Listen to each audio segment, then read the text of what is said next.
Or are you just going to hope?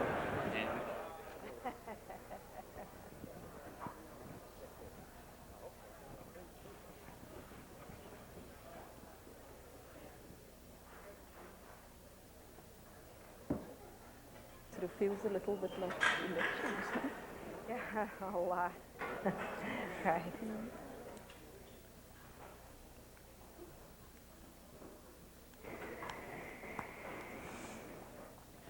Good evening and welcome to the forum at the Institute of Politics. My name is Matt Anessis and I'm chair of the Student Advisory Committee here at the IOP. And I'd like to introduce you to our director, who will then introduce you to the fellows. Charlie Royer was mayor of Seattle and has been with us for several years and has done many of these panels. And I'm sad to say this is his last one of these, so although the fellows are technically the stars of this panel, you know, root behind Charlie as well. So with no further ado, Charlie. Thank you very much, Matt. Welcome again to the Institute of Politics. Particular welcome to a number of freshmen from Harvard College. We're delighted to see you all here. Please continue to get some pizza. There's plenty more where that came from. We have an endless, bottomless pit of pizza at the Institute of Politics. And an endless stream of politics and interesting political figures, some of whom you will meet tonight. This is the way we begin the semester at the Institute of Politics, by introducing to the community our fellows for the semester. These are people who have come to be in residence with us during the semester. They'll be taking classes, doing research, but mostly they're here to be available to all of you to help you understand what is going on in the real world of politics from the perspective of this government school, the Kennedy School of Government. The Institute of Politics was set up back in 1967 by Bobby Kennedy as a means of remembering his brother's life in public service, and as a means, more importantly, of serving as a connection between the real world of politics and academia, a way to inspire young people to think about careers in public service and elected politics.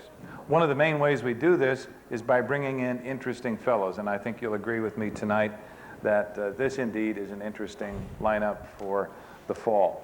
I will introduce each one and then ask each to give a personal perspective on his or her career and the reasons that he or she got into politics. And then we'll have plenty of time for a discussion, for questions and answers, and I hope you all feel that you can participate in that. We'll begin just alphabetically. It falls out with Lynn Cutler, who has a long career in Democratic Party politics and in local government. Lynn has served in county government as an elected official in her state of Iowa. She has also run for Congress from Iowa. For 12 years, she served as vice chair of the Democratic National Committee. If you're a woman planning to run for political office someday, you should definitely know Lynn, because she's a member of the Majority Council of Emily's List, from which flows great amounts of money for candidates who are women. Her study group this semester, and each of our fellows will teach a study group here at the Institute on Tuesday and Wednesday afternoons. Her study group is called Women's Work, Making a Difference in Politics and in Public Policy. So please welcome Lynn Cutler.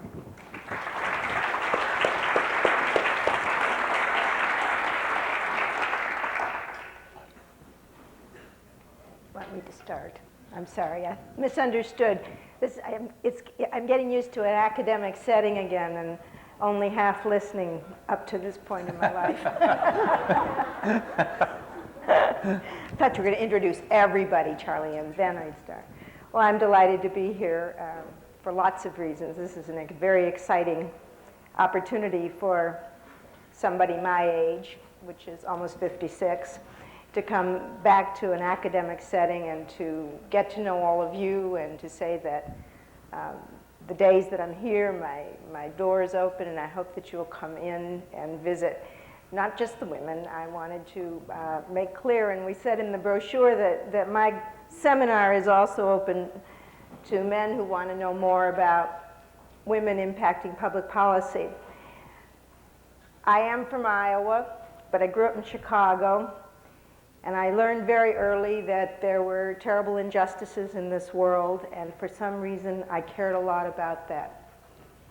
And once I moved to Iowa, where you would think everything was wonderful and without problems in humanity, and lived in the fifth most segregated city in the country, and became involved as a teacher first in the issues that involved children. Was appointed to the Iowa Commission on Children and Youth, and we were working to make conditions better for migrant kids. In those days, it was legal for children under 10 to go into the fields to pick vegetables in certain areas of our state when they'd come there from Texas and other places. And then in the anti-war movement, and then in the women's movement, and all along for over 30 years in the Democratic Party. My first election was for John F. Kennedy, so it's a very special thing for me to be here. That was a very magic time for all of us. I know it seems very much like history, ancient history to you, but that was a time when the president set a great mood in this country, and we didn't know what size his hemorrhoids were, and we didn't care. It was before the press told us all those wonderful kinds of things about our presidents and their families. We saw the presidency in a different way, and we felt called to public service. Along the line, several things became clear to me. One was that there was not an issue that I cared about that wasn't somehow impacted by who was sitting in City Hall or the county courthouse or the state legislature or in Washington. And in all of these years, I've never found an issue for which that is not the case. Well, once you make that connection, then you have to get involved in who sits in City Hall, county courthouse, state legislature, etc. And you want to support people who care about the things that you care about. As I mentioned, for me, that range of issues involved children in the beginning. I think the worst thing we're taught in this country is that you can't fight City Hall. Yes, you can. I've done it all of my life, even when I was there. And you must engage at some point in this struggle, because it's what keeps your elected officials honest and on their toes. It keeps them responsive. And for all of you, I would hope, as you look at sort of the potpourri that's available to you for the rest of your life, that public service is on the agenda. And that doesn't mean you have to run for office. One of the things in my seminar that I feel strongly about is that we, in the feminist movement, have stressed too much the idea that you have to be an elected official to make a difference. You don't. And we're going to talk about how women impact public policy in very profound ways, and bring some of those women here to meet with you. But that you can be involved in public service in a whole range of ways. And of course, I happen to think that if you get involved in politics, in government, then you have people to whom you can go and say, look, I really want you to support this or not support it, and that's how it works, and that's what makes it work. That's what makes the definition of a democracy, is participation. Most of all, you know, nobody gave the women of this world the right to sit it out. You're here getting a great education, and you have the same obligations that the guys do and that people somehow expect the men to have in terms of service to your community and to your country. So I will assume that because you are here in this place, it isn't just the pizza, it's not that great, that you're here because you also have an interest in this subject. And I'm very fortunate to be here and with this fabulous group of people. I'll just close by saying, you know, John Adams said there were two kinds of people in this world. And I think this is true as well. Those who are advocates for others, and those who require the advocacy of the first. And I think that you are all sitting at the very edge of the opportunity to become advocates for others and for the things that you care about, because the struggle for justice goes on and on and on. And the fight worth fighting is always worth fighting. I'm delighted to be here and look forward to your questions.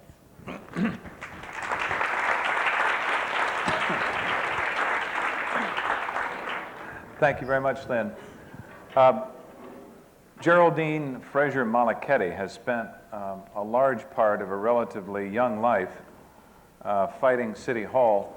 City Hall, in her case, was named the government of South Africa, the former government of South Africa. She is now a member of the new government of South Africa and served in the election of that government as the deputy election coordinator for the ANC and for Nelson Mandela.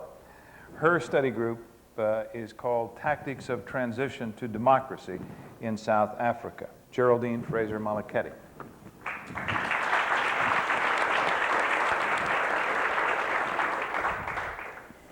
Good evening, everybody. It's quite a privilege for me to be here this evening, especially since many other South African women, and especially black South African women, have not had this opportunity. There have been a few, but I think that once again, as Charlie indicated, in my short life, I'm sort of a forerunner of something. I just want to say that I was born in August of 1960, the year when repression was further formalized in the form of the declaration of the state of emergency.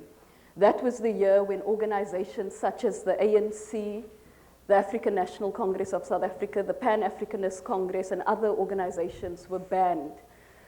The reason that I'm saying this is because this had quite an impact on my youth and adult life. And one particular story I want to share with you was in 1974, at the age of 14, when I sort of very practically decided that bus apartheid was something that was completely intolerable.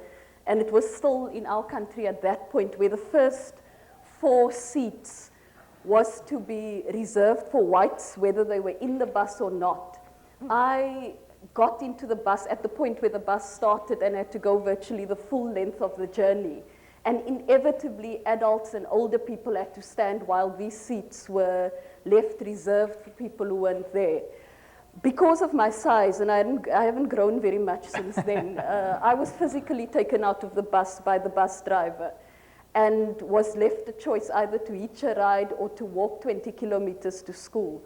I hitched and was lucky to get a lift, but I think that sort of made me further determined that justice was very necessary in South Africa, that we needed to ensure that people will have fundamental human rights as they are entitled to, and as is the case in various other places in the world.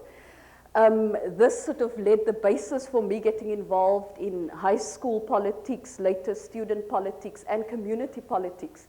But in 1980, I decided to leave South Africa, and this was post-independence in Zimbabwe, to join the illegal ANC, to undergo military training, and to be able to do work internally in setting up and strengthening underground structures.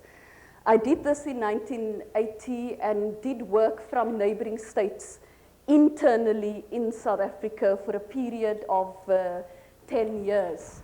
In this period, I also had 2 children, because I was determined that, yes, I wanted to oppose that government politically, and military means was a necessity at a particular point in time to be able to strengthen mass struggles internally, but to also be able to lead a life as a woman and to have children.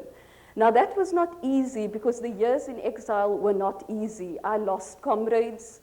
A very close comrade of mine was assassinated, and I was unfortunate to find his body. I was also kept in solitary confinement for 17 days in the period, something that is not unique in a Southern African, specifically South African experience.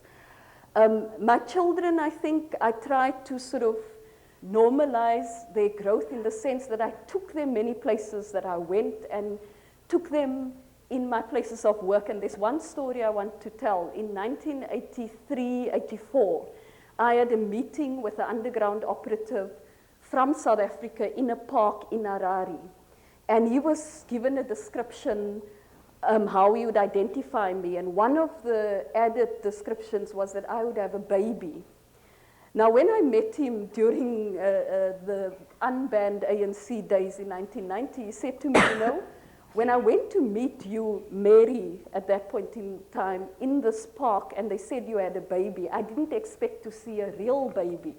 I thought you'd have sort of a doll that would be the sort of sign at a distance. And indeed you had. And I tried to have my children with me as long as it was tolerable for them, and as long as it didn't impede their development, but in order that they would not reject me later in life, feeling that I spent too much time for my country and too little time for my family. But to cut short before Charlie kicks me, I returned in 1990 to get involved in legal organization building, and this was post-February 2 and an unbanning of organization. And I also worked in building legal structures of the South African Communist Party. Charlie, I hear you clearing of your throat. No, you're fine. You're fine. I'm just but to say that, gasping to keep up. I also got involved in the elections campaign.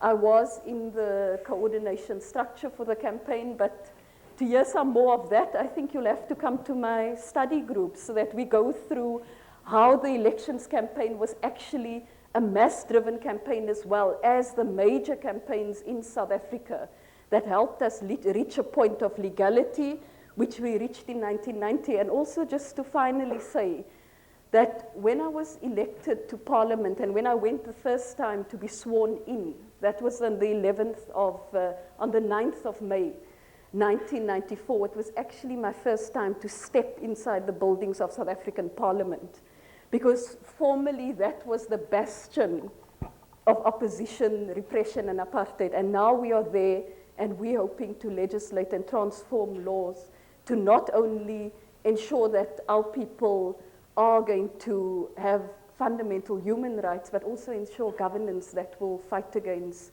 poverty, hunger, and all the other deprivations they faced over the years. Thank you very much.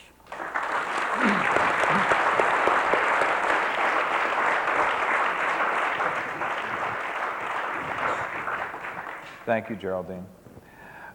Michael Gartner is also from Iowa. He's done just about everything you can do in journalism. He's been a reporter, an editor, a publisher. He's co-owner of the Ames, Iowa Daily Tribune, and he's the former president of NBC News. So anybody who disagrees with anything that NBC News has done over the years during the question period, you'll have a chance to take it up with Michael Gartner. Please welcome Michael. Thank you.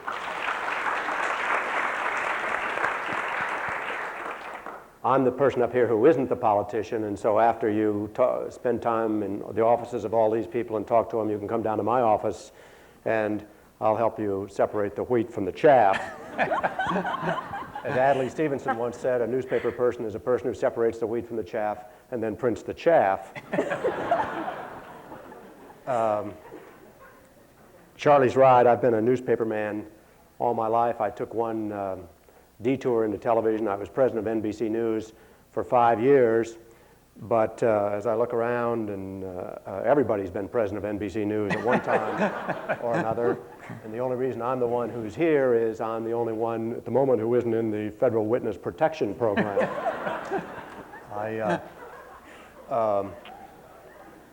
I just always assumed I'd be a newspaper man. My father was a newspaper man, and he always struck me as a man who liked his work and was a happy man and was a lot of fun. So I looked around, and some of his friends didn't seem like they liked their work and didn't seem very happy in other lines of work. So I figured if you had your choice, pick something that's fun. And so I did, and as I say, I've been in newspapers ever since. I started hanging around newspapers when I was a little kid, and I never really left.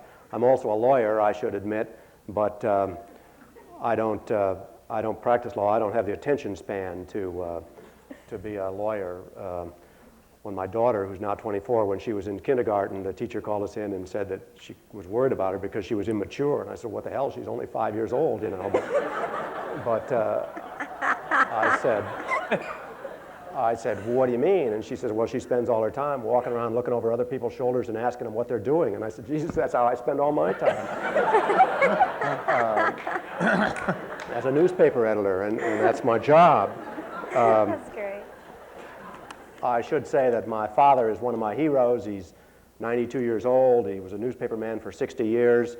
Last year, at about this time, I spoke at his college graduation when he got his diploma. And so I thought that was kind of nice. He's funny, and he's smart, and he's been a great father, and he's also a good writer. And to paraphrase Charlotte's Web, it's not often you have a great father who's also a good writer, so it's especially nice. I went to the Wall Street Journal when I graduated from college in 1960 and worked there for 15 years, and that's where I met my second hero, a man named Bob Potter, who was a lawyer and who inoculated me with the First Amendment and how precious that is and how important that is, and gave me my passion to disclose secrets rather than to keep secrets.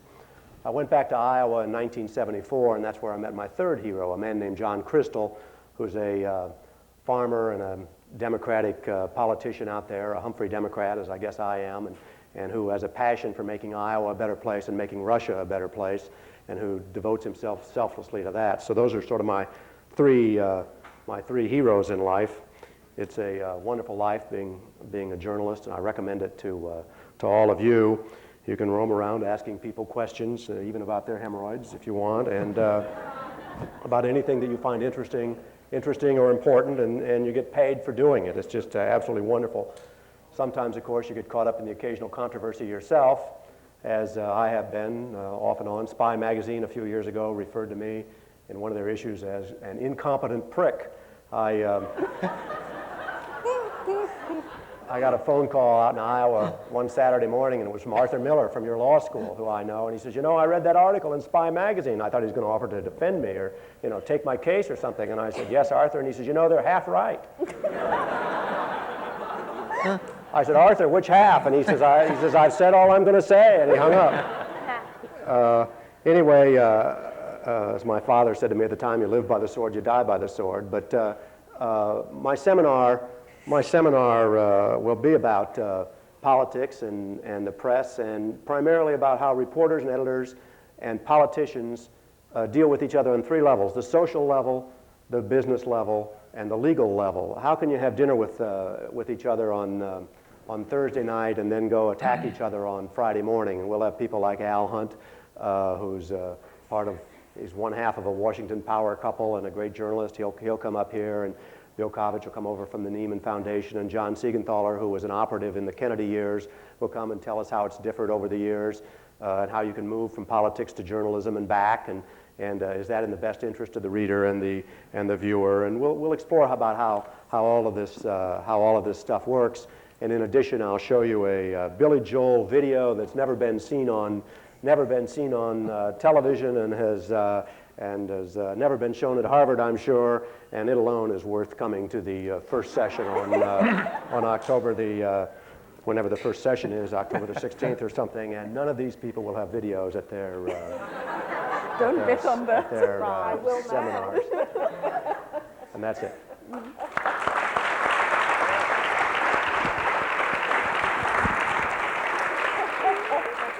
It's the kind of shameless promotion we've come to love NBC for. Somebody, who was it? Does anybody remember who called? I think somebody called you the most dangerous man in America. Who was that? Well, I don't know. I hope it was nobody here. No. It was, the National Rifle Association, actually, it was. Who was that, Kay?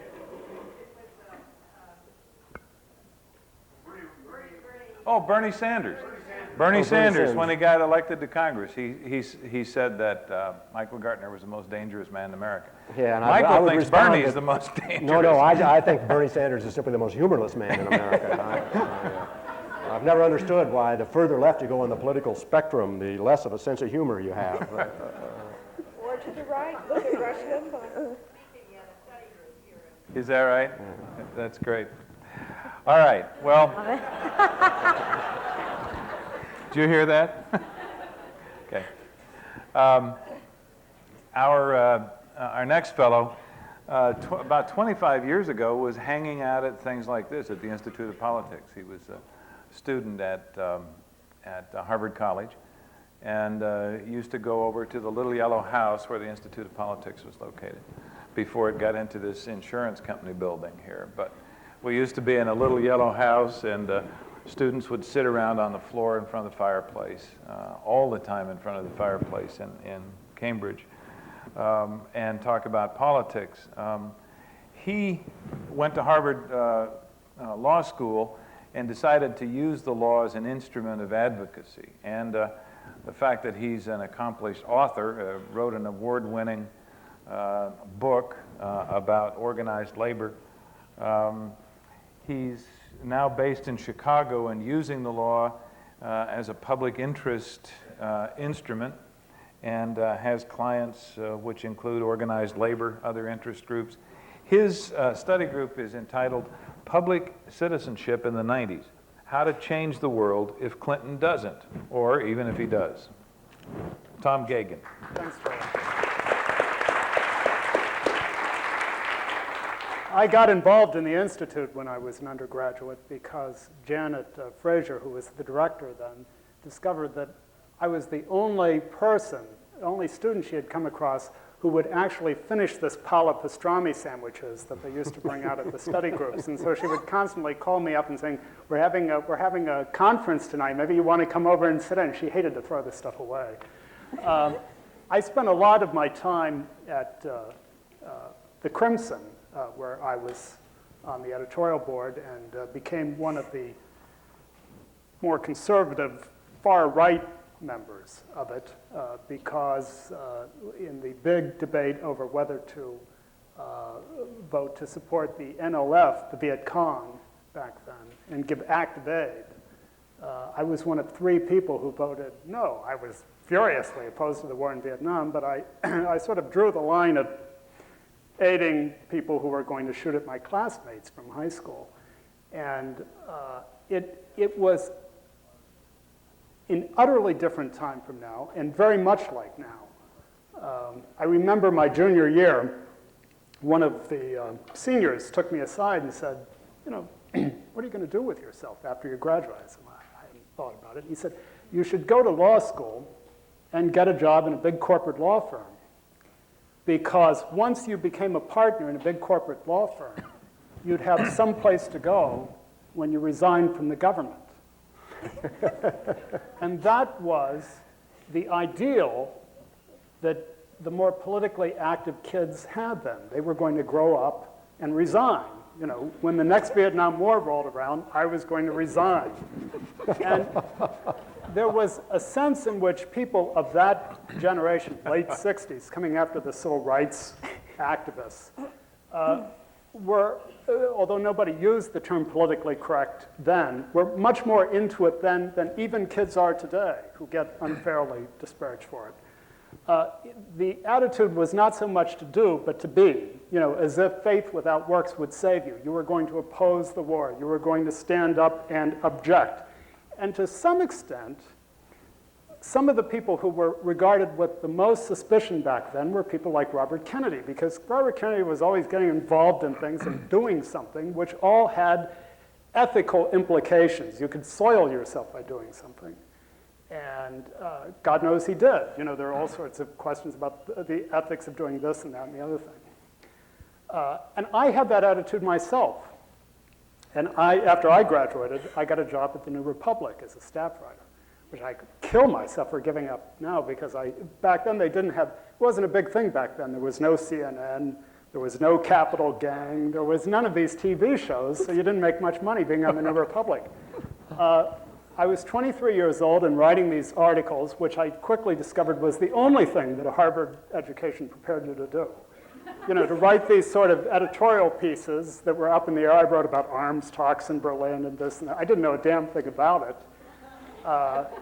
And after a year there, I realized I didn't know anything.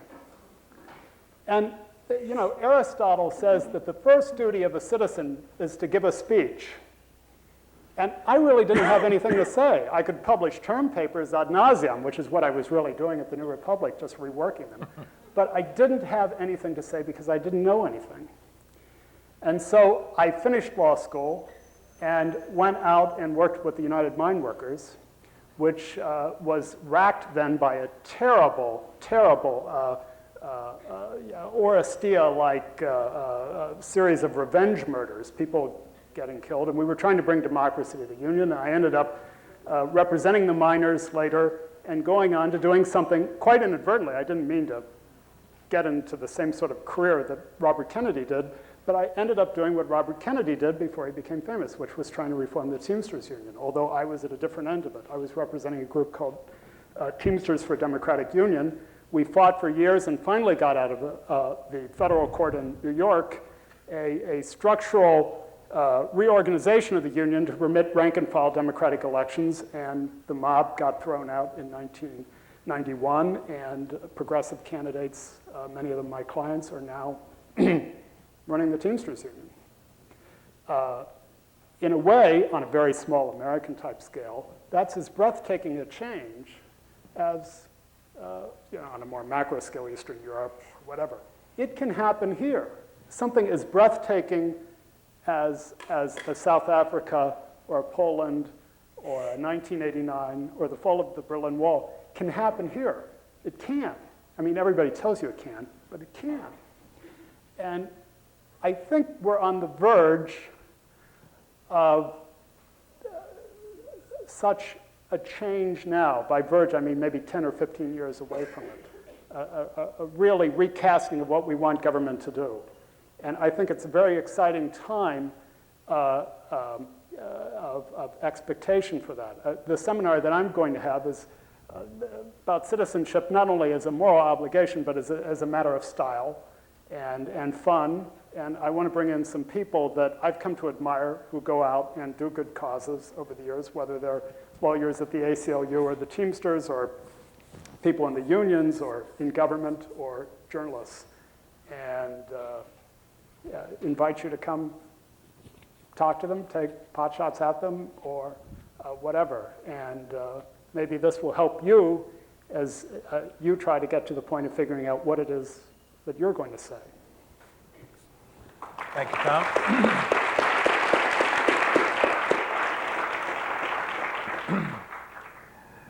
Nancy Maloley has a fascinating background and a fascinating record of experience in state government at the federal level and both at the on the executive side and the legislative side. She has experience on a congressional staff.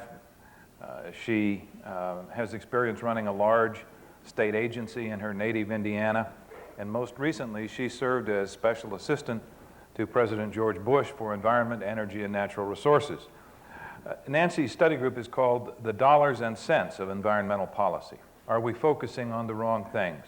So please welcome Nancy Maloley.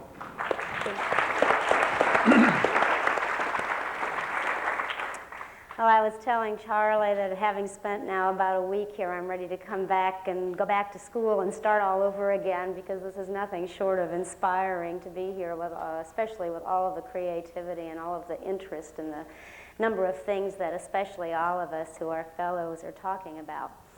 When I started out in my career back in 1968, I actually, at that point, knew one thing, and that was that I really wanted to be involved in public policy. I was very fortunate in that somewhere along the line when I was a sophomore in high school, I got very inspired about the idea of public service and the notion that you could really make a change, that you could really do something that you cared about, and that you could really influence the outcome of policy and the outcome of decisions that affected the lives of a number of people. So from the time I was 15, I always had this notion that I wanted to go to Washington and that I wanted to try to work for very interesting people and try myself to be an influential policy maker. I did not know along the line that how difficult it was going to be for me as a woman at the time that I graduated from college, which was in 1968.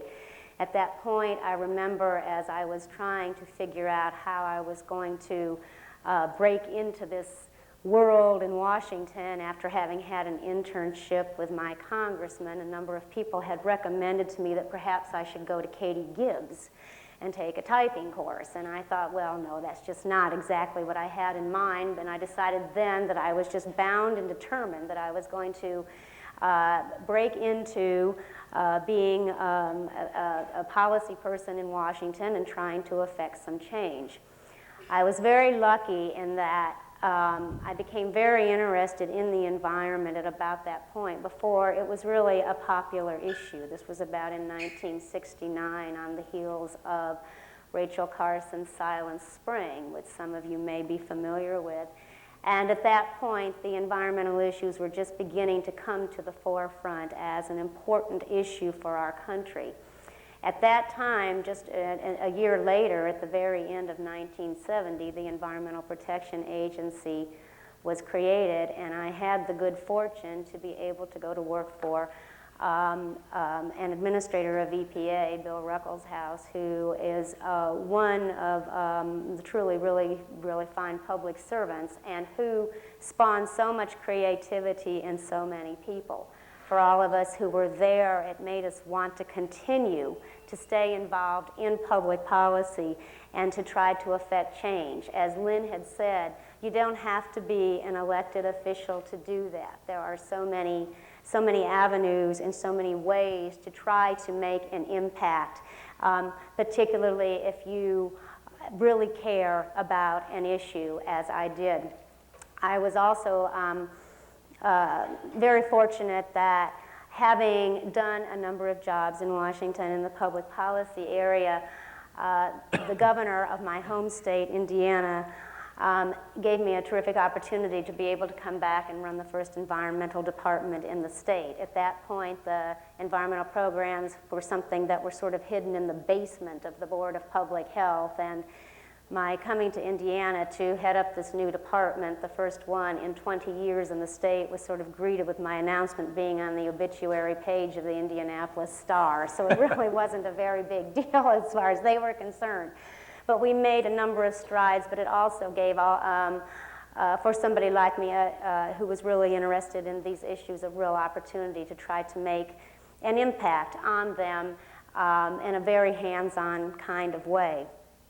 As a result of all of that, and then having had the opportunity to work on a major piece of legislation that hadn't moved anywhere for 12 years, the Clean Air Act, I'm really finding this just a wonderful opportunity to be able to come here and share with people who are interested how environmental issues are put on the agenda, how decisions are made affecting them, and particularly now at this juncture, because we are really at a watershed in environmental policy. And for anybody who cares about the future of environmental issues, the planet, global issues like biodiversity and global warming, and issues that are affecting local governments now in terms of the number of dollars that they have, we have really got some pressing questions on where we take environmental policy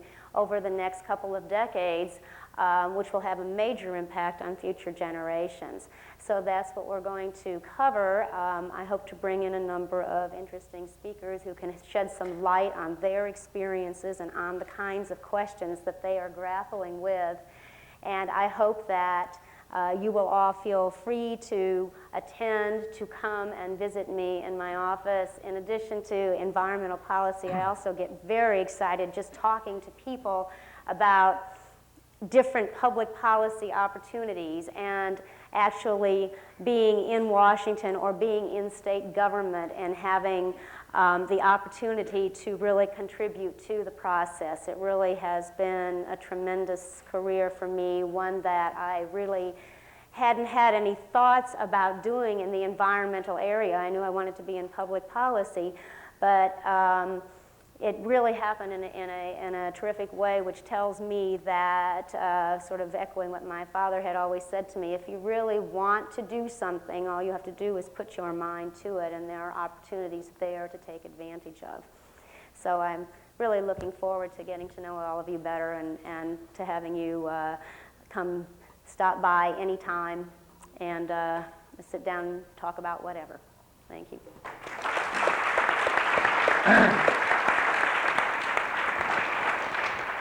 Nancy has also promised never heard stories on the inside activities of the Bush White House and a sting video that has not been seen anywhere in the country. I'll also say I have a video too, but unfortunately it's not Billy Joel, it's just on toxics.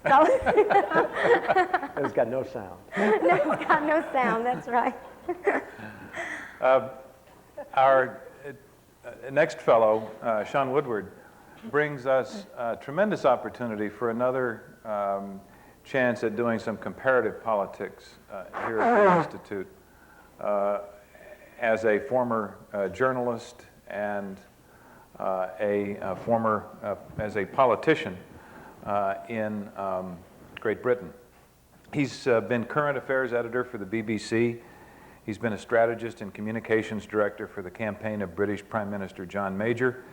And as an approved Conservative Party candidate, Sean has stood for election to Parliament and will undoubtedly be in Parliament one of these days.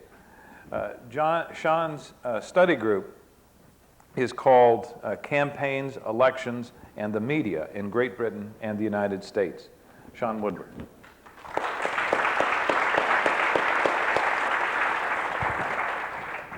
Thank you very much. I'm listening to everybody on the platform this evening and looking at all of you and thinking about what the connection is. It's obviously that we all have this interest in politics, and I think maybe a number of you out there, like some of us here, want to become elected members.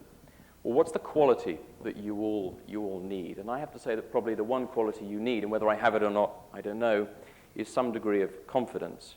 But confidence that sometimes I suspect touches on gall.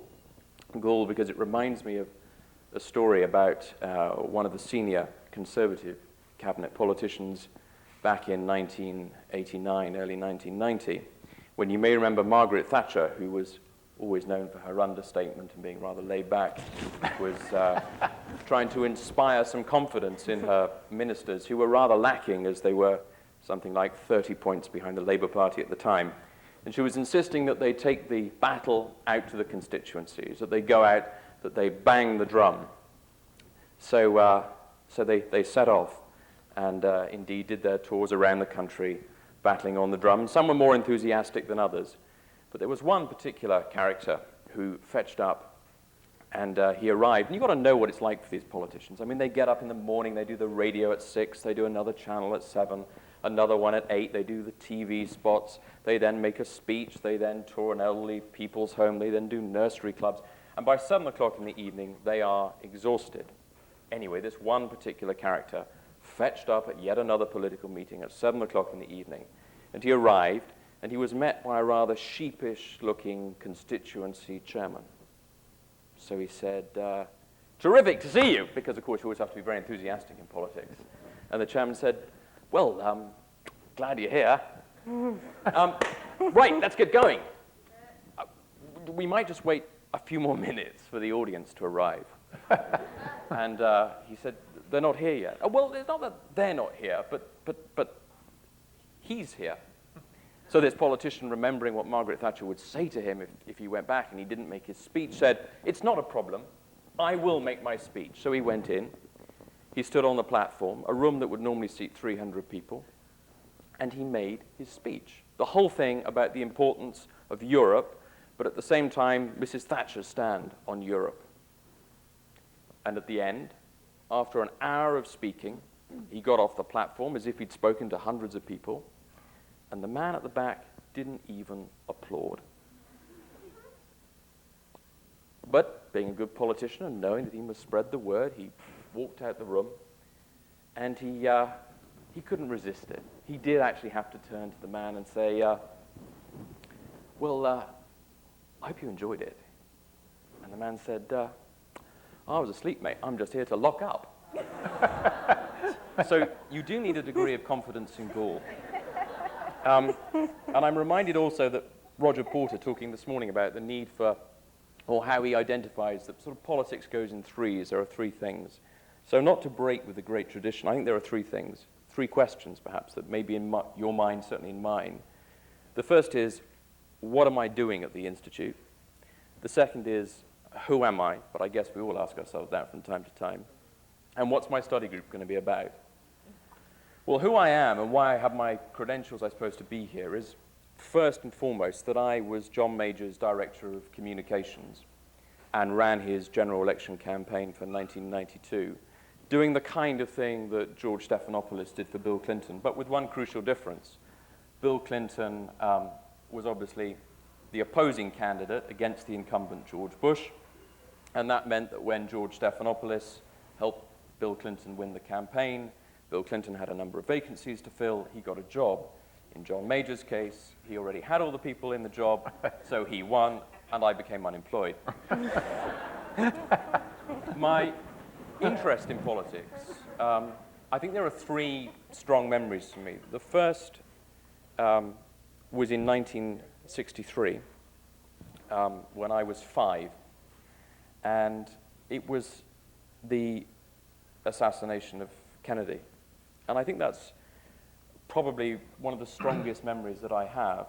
And the second was the death of Winston Churchill. So it doesn't really augur very well, does it? The third is a memory of the first time I went to London, because we didn't live in London as a family, and we went to see Downing Street. And apparently my father tells me that at the age of 9, I insisted that I wanted to put a brick through the window of Downing Street, which was then occupied by a Labour Prime Minister, so maybe that explains why I became a member of the Tory party. But putting juvenile delinquency to one side, which probably makes me an undesirable alien, my friends in Washington now introduced me at the weekend. I was with Martin Walker, who some of you may know is the Washington correspondent for the English newspapers, The Guardian, and he was introducing me to E.J. Dionne. And E.J. said to Martin, well, when did you first get to know Sean? So Martin's line is, well, I first knew Sean when he was at Cambridge in England, when he was a Marxist. So I have traveled some distance from apparent Marxism to being John Major's Director of Communications. And that distance, you may be asking yourself, was a difficult one to travel, and I'm not going to go into that now, but I will tell you how you get a job as Director of Communications, whether it's for a Marxist leader, or whether it's for John Major, or whether it's maybe for Bill Clinton, which is you have to be at home on a Sunday evening, as I was, in late November of, in my case, 1990.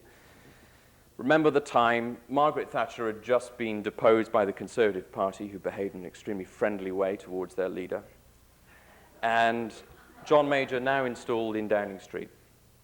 And this whole thing was actually almost mirrored very strangely in a program called House of Cards, which you may have seen, which, I mean, unbelievably is a story which was taking place, being transmitted on BBC television at the same time. And in fact, episode 1 was being transmitted on the last Sunday of November. My son, who was then only 18 months, was unwell in hospital, and my wife was with him, and the phone rang. And you have to imagine this. I've been all day in the hospital, worried about my son, House of Cards on the television. Here's me, a television campaign journalist, making programs like Panorama and Newsnight and so on. And the phone rings. So I pick it up. I'm here, there I am with my takeaway. Hello? Yes, is this Mr. Woodward? Yes. This is Downing Street. What? We have the director of the Conservative Party on the line for you. Who? This is Chris Patten here. What? And so began my relationship with Chris Patten, then chairman of the Conservative Party and subsequently governor of Hong Kong. And he asked me if I'd like to go and see him. I'd never met him before. And I mean, it was very difficult to say to this person who was speaking from Downing Street, you know, how did you get my number? Who are you? What are you doing? Are you mad? But anyway, we met. And I went into his office. And he said, look, I hear you have views about the Conservative Party. Now, we all have views about the Conservative Party, some of them good, some of them bad. Mine were there partly because I was at the time a prospective candidate for Harold Macmillan's old seat in Stockton and been shortlisted for the seat. And I said, well, I could talk to you about being a candidate for the party. And he said, no, I want to talk to you about your media experience, because we look at America and we see the way that campaigns are run by people with a lot of media experience, and maybe that's what we need here. And I was thinking, my God, they're 30 points behind the Labour Party, and they're turning to me? And he said, but don't worry, I just want to know what you think. So I thought, for, as politicians do, a few hours. And that was the end of the conversation. Well, weeks came and went, Christmas came and went, and then there was another telephone call saying, would I come in? So I went in, and he said, how's your son? That's the first thing he said. So I said, well, he's better now. He's out of hospital. Do you think you could be John Major's Director of Communications and run the election campaign for us? Now, when somebody says that to you, my experience is you don't say very much back. To which he then said, so you don't want to take the job? So I told him I needed to think about it a bit. And he said there wasn't time to think about it. Either I wanted it or I didn't want it. And so I said, okay, I'll take it. So he said, fine. And then he gave me a book. And he said, you're going to need to read this. The Prime Minister's getting a copy of it tonight. It's called The War Book. And the War Book is technically the book which explains how you're going to fight the election, what you're going to do. And this is 18 months, more, give or take a month, before the election would take place. So I took the book home, and I read it. And it was rubbish. But of course, somebody else had written it, so I felt a bit guilty about saying that when I thought I would be asked about it. But I prepared that night, worked through the night reading this book. And we had a meeting arranged the next morning, and I went into his office again, and he said, I'm sorry, we haven't got time now to talk about the book. I know we said we would. I need you to come with me. There's somebody I want you to meet. So I thought, okay, this is disorganized already, but there we are, that's politics. So we get in the car, we go along. It's not a very short journey from Smith Square in the center of London to Downing Street, which is apparently where we were going. We went in, and there were lots of photographers lined up in the corridor. If you've ever seen Doctor Who and the TARDIS, Downing Street's like the TARDIS. You go in through that little door, and then there is a very, very long corridor, and then suddenly you are into a huge building. Anyway, at the end of this very, very long corridor, and I was walking along kind of going, Mum and Dad could see me now. Is this real? Anyway, it was real. And I get to the end, and there are photographers waiting, and I can't think why they're waiting. They're obviously not waiting for me. And then Chris Patten says, now this is somebody I want you to meet, Prime Minister. At which point, you're standing next to the Prime Minister. And again, what do you say? The Prime Minister puts his hand out, and he's a very, very tactile man. And he grasps you warmly and says, Sean, what are you, terrific to have you here. Because you've also been enthusiastic as a politician, so he was enthusiastic. What did you think of the War Book, he said. Now, you've got to remember that the Gulf War is also going on at this time. So I'm thinking, is he talking about Kuwait? Is he talking about, no, he's talking about the election. So all the time I'm catching up, and he says, what did you think? And I just said, I thought it was rubbish. And there was sort of a bit of silence. And I could then see his face begin to light up. And he said, I'm glad you thought that. So what are you going to do to help us win the election? Well, Prime Minister, there are 3 things. And politics, as you know, is about bluffing and catching up. And I spent the next half an hour bluffing while he was actually waiting for the French Prime Minister to arrive, which is why the photographers were there. So that's how I got into politics. A lot of politics, I think, is like that. It's happenstance rather than things being planned. And if you want to know what really happened beyond that, then you can come and do my study group. I will indeed look at the separation of the wheat from the chaff, and I will actually show you the wheat that Michael throws onto the ground. I'll show you some videos, some of which will be about politics, but they don't have to be if you don't want them to be.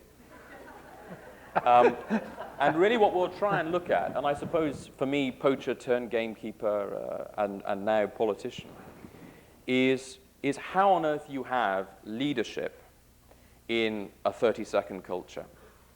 Leadership in a world where you can elect President Clinton and then 3 months later he can become the most unpopular president and he hasn't had time to do anything. How do you actually govern in that kind of environment? How do you get elected in that kind of environment? And how do you hold on to office? And how do you keep the people with you in that kind of environment? So we'll look at that. We'll look at the politicians. We'll look at the press. And we'll look at what that really means for leadership today. And I think the course will bring in journalists from Britain and America and other scholars as well. And we'll try and form a picture of what it means to be running for office and being in office in 1994 and the future.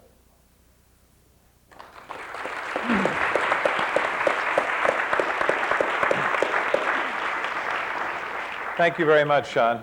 That was terrific. Now, we have 2 microphones on the floor here. So if, in Sean's words, you would queue up behind them and just identify yourself. We have a few minutes for a Q&A session. And we'll begin with Matt. Hi, again, I'm Matt Anessis from the Student Advisory Committee. And I don't mean to set our fellows against each other, but Lynn Cutler had mentioned the fact that sometimes we pay a lot of attention to personal details about the president, and that may be harmful.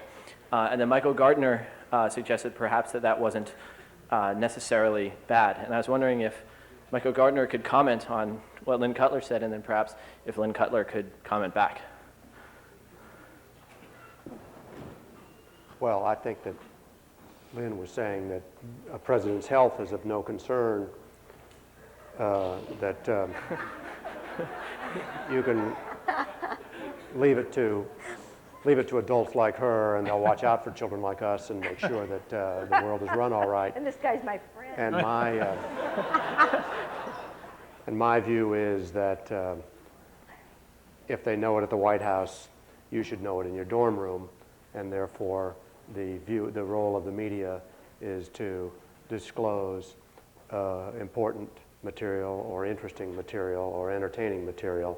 And I think a president's health is usually important and interesting and sometimes entertaining, depending on the nature of the ailment. I remember, Michael, that you were thrilled at the size of LBJ's scar after his gallbladder surgery. I think that Lynn is a lot older than I am. Lynn is 10 days older than I am, so she remembers things that I don't. That's right. I've advanced every year for you. The fact is that all of what he says is true, and of course I care about the health of the president, but the size of his hemorrhoids is, which was actually a topic of discussion with Ronald Reagan, if you recall, or some other equally obnoxious factor. I think that what I'm trying to say is that we have gone so far in stripping our president and our first lady of any vestige of privacy. It doesn't exist anymore, and she said this in her press conference this spring, that there is no zone of privacy left. And I regret that, because I think that part of the reason that we have a harder time having heroes and heroines these days is that we've so debased everybody down to the lowest common denominator that it's difficult to have the magic and the mystique that goes with feeling excited about somebody. Charlie, Just can I respond just for 1 second there, and that is that when it comes to privacy, remember, your right to privacy is a right to privacy from the government. It's not a right to privacy from your neighbor or a right to privacy from your press. It's that the government can't come into your bedroom and tell you what to do or how to behave. But if you leave your shade up, your neighbor can look in, and if your neighbor has a camera, he can take a picture, or she can take a picture. And so the more facts that are disclosed, even if there sometimes might be embarrassing facts about any of us, the more informed we are, and the more intelligent decisions we can make. About. You see, the great difference here is that he writes it, and I ran for office. And then you've got Sean over here, and the British have really gotten a hold on this issue, and they've got a responsible press over there, which. You have to remember, some of you may have seen at the last election, on the morning of voting day, there was the Sun newspaper, which is a tabloid newspaper, had a front page with a large picture, Sun being the most popular tabloid, large picture of Neil Kinnock with his head inside an electric light bulb, and it said above, "Will the last person to leave England please turn out the light?" The personalised politics of England is indeed something that we'll be looking at. But what I really wanted to say, and as somebody who wants to stand and has stood, I think there is a problem I'm not suggesting you, Lynn, but I think there is a problem when people complain as politicians about the invasion of privacy, when they campaign with their families. It seems to me that if, for example, you want to stand for office and you don't want the press to write about your wife, your children, or if it's a woman, her husband, her children, or partner, or whatever, there is a real way through that, which is actually you, and of course the press may still do this, but nonetheless, you don't actually bring them into the picture. And there are politicians in Britain, like Chris Patten, who have deliberately not campaigned with their wives and children, not because in his case, I'm certain of this, he has anything he doesn't want them to know about his wife and children, but he actually wants to be able to say to the press, look, leave them alone. I'm standing for office. You can look at anything I do, and that actually probably means all of my private life too. But they're not. And he made a very deliberate decision. Now, of course, that probably cost him some votes, because it's a pretty thing to do, to stand there with your partner and your children and to be this wonderful-looking family.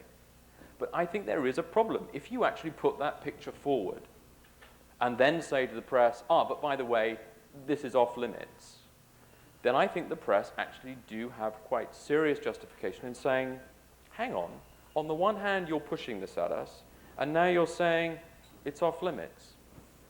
So Loud, Charlie, and it won't be your first fight that we'll have as fellows, but it's a friendly fight.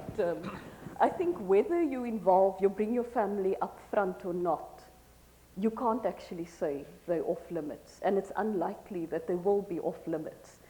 I'm not saying they're off limits. What I'm saying, though, is that if you actually advertise your family and put them on your election posters, but I'm even challenging that. Then you're really putting them Yeah, I'm out even there. challenging that. Whether you advertise your family or not, and advertising is, can be a personal qualification.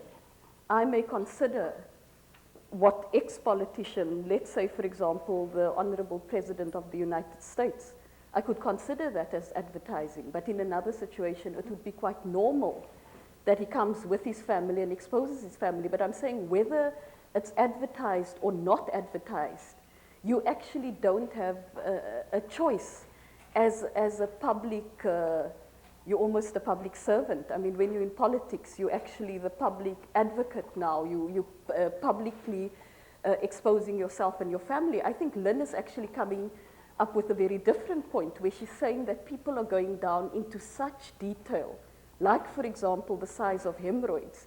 Is it really necessary to go to that detail? And I mean, when we were sort of taken through a whole process, and we had some people from Britain there as well, Sean, we were told that the only place that's off limits may be the toilet.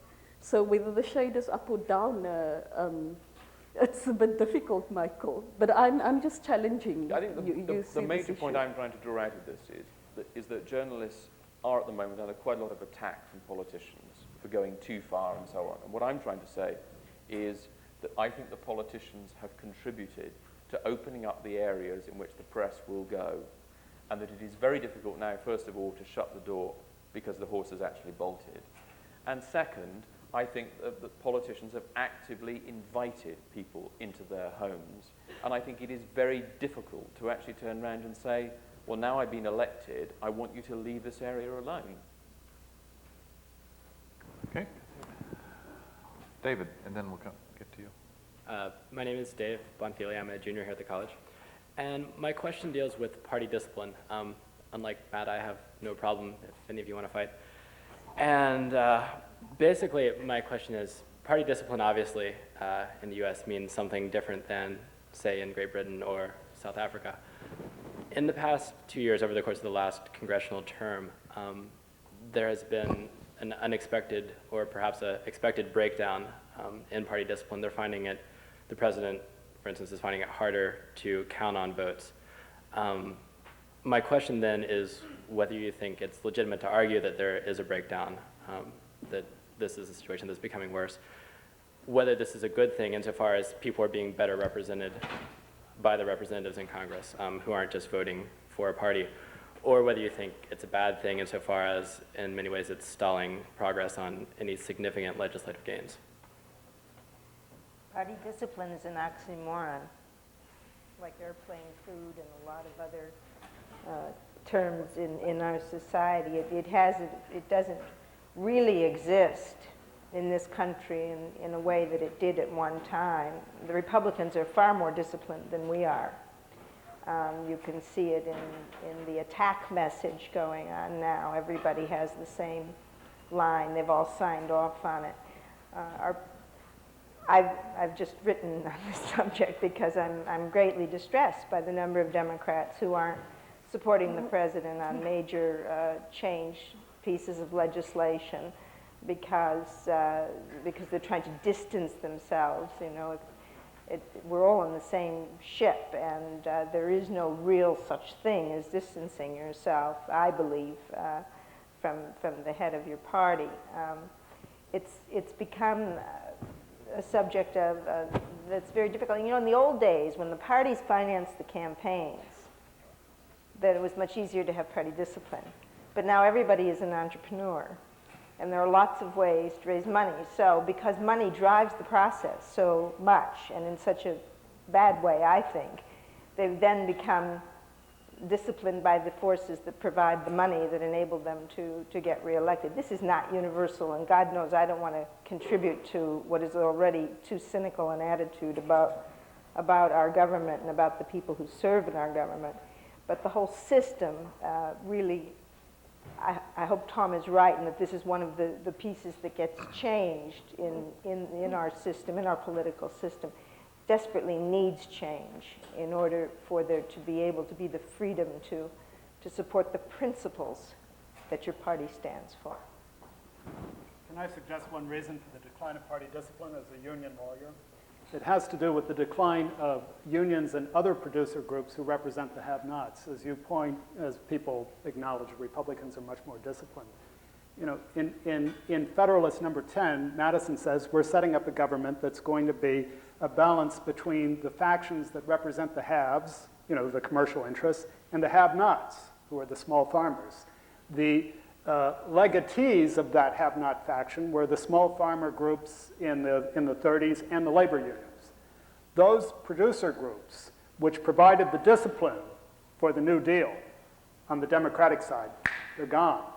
There are no unions that have any kind of clout. The old farmer groups, that's been turned over into agribusiness now. So there is nothing to pull the Democratic Party together among the producer groups. There's nobody representing as a faction down there, in Madison's sense of the term, the have-nots. When there's nobody representing the have-nots to impose discipline, the Democrats are going to wander all over the map, which is what they're doing. If you wanted to bring back discipline in the Democratic Party, you would pass an amendment to the Civil Rights Act of 1964 that would give people the same right to freedom from discrimination in employment as the handicapped have, as racial groups have, as women have, as other groups have, and bring back the union movements and recreate that discipline that was supposed to be there from 1789 on the have-not side, but isn't there anymore. I wanted to comment on that just briefly. I think in some respects, the reasons why you're having some disaffection among party lines or from party lines in the Congress is just simply that members of Congress are beholden first and foremost to their constituents. If on a particular piece of legislation the case either has not been made to the public in a way to get them to embrace a particular position, or if their constituents are opposed to a particular piece of legislation, major piece of legislation, no matter what party it comes from, then it would stand to reason that the member of Congress would not be voting for it. They respond first and foremost to their constituents, and I think that you're seeing a lot of disaffection. I don't have any good answers as to how you get around or correct the gridlock that is now in place in the Congress and appears to be getting worse, but certainly I certainly hark back to one book I read, which is E.J. Dionne's Why Americans Hate Politics, which is basically that the political base of this country is in the center, no matter what party you are from. Sir, you have the last question. It was more getting back to the question that Matt Anestis asked earlier. It seems like the American people sometimes want the press to tell them exactly what politicians are doing and sometimes would rather not know. Like opinion polls say they don't really care about the hemorrhoids that much. And sometimes politicians don't want anyone in their private lives, like Mr. Woodward was saying before, and sometimes they want the politicians in other people's private lives. How do you see the press moving forward in the future to resolve the conflicting positions of both of these groups?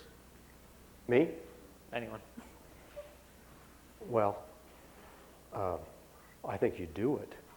You know, we try and report the news. You try to report anything that's important that's going on in the world. And so a poll may show that people don't want this particular day or this particular week, then they just won't read it. But enough people do want it, and it is important enough, so you will continue to report it. And in fact, if you go back through the history of the press, that's what you do, is you report. As somebody once said, what is news? News is anything that somebody doesn't want in the newspaper. And another person says news is anything that isn't advertising. So historically, you report everything that's going on. And some people are interested and will read it, and some aren't. That's why newspapers have horoscopes as well as stories from Rwanda. Well, thank you all very much. And let me just invite you once again to take advantage of the presence of these fellows at the Institute of Politics and at the Kennedy School and drop by and see them. They'll have office hours, or they will make themselves available in a more flexible way, but they're here to exchange ideas with you and to talk about their careers as they have done so eloquently and gracefully tonight, for which I am most grateful, and I wish you'd join me in thanking all of them.